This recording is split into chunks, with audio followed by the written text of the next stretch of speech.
Assalamualaikum warahmatullahi wabarakatuh. Perkenalkan, nama saya Rafli Ahmad Yanuar dari IFA 312 dengan NIM 130119419. Di sini saya akan mereview kembali materi tentang transactions. Yang pertama, apa itu transactions? Transactions yaitu fitur sistem ajuan basis data yang membantu pemulihan data pada kesalahan internal.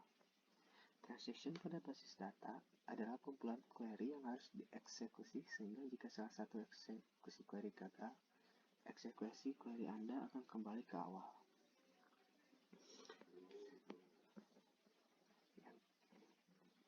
Lalu, bagaimana contoh program dari transactions?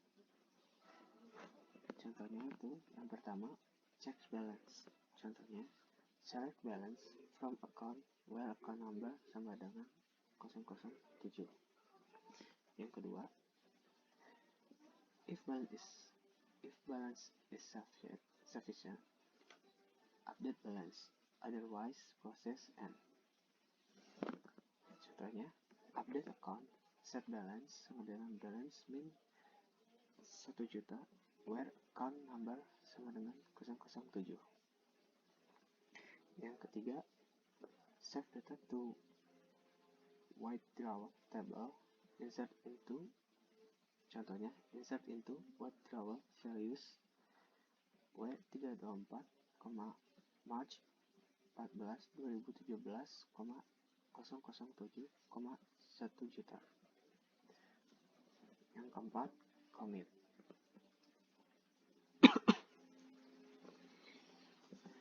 Lalu, concurrent processing machine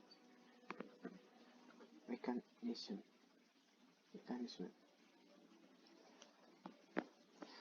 Tabel berikut merupakan contoh sebuah urutan proses kedua query. Kedua query tersebut bisa dilakukan, tetapi pada saat user 2 ingin melakukan penarikan, maka saldo akan memunculkan tidak cukup. Hal ini bisa terjadi karena proses update baru dijalankan pada T5. Maka sebuah proses tidak diperlakukan sebagai transaksi.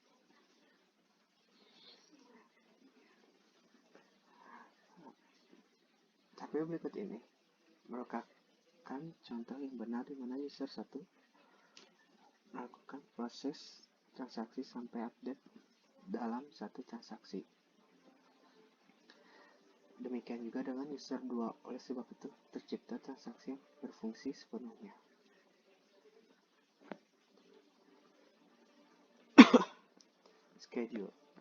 Schedule adalah instruksi menentukan kronologis urutan di mana instruksi transaksi bersamaan dieksekusi.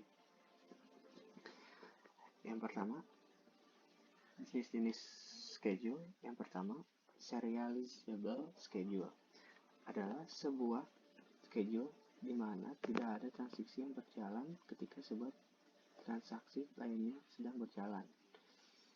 Dalam kata lain, transaksi terjadi ketika sebuah transaksi sebelumnya yang berjalan sudah berhenti. Jenis yang kedua, non-serializable schedule adalah sebuah transaksi schedule yang overlap di mana transaksi satu dengan transaksi lainnya saling berjalan bersamaan, sehingga terjadi masalah pada konkurensinya.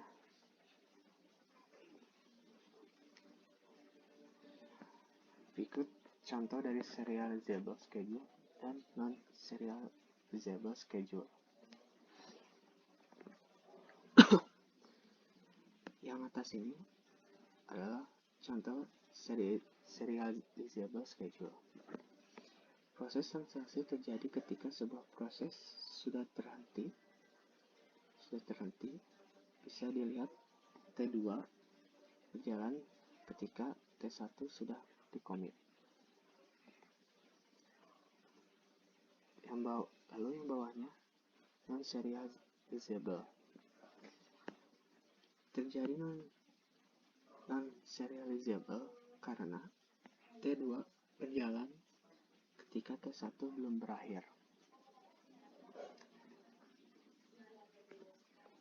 Demikian materi yang bisa saya sampaikan.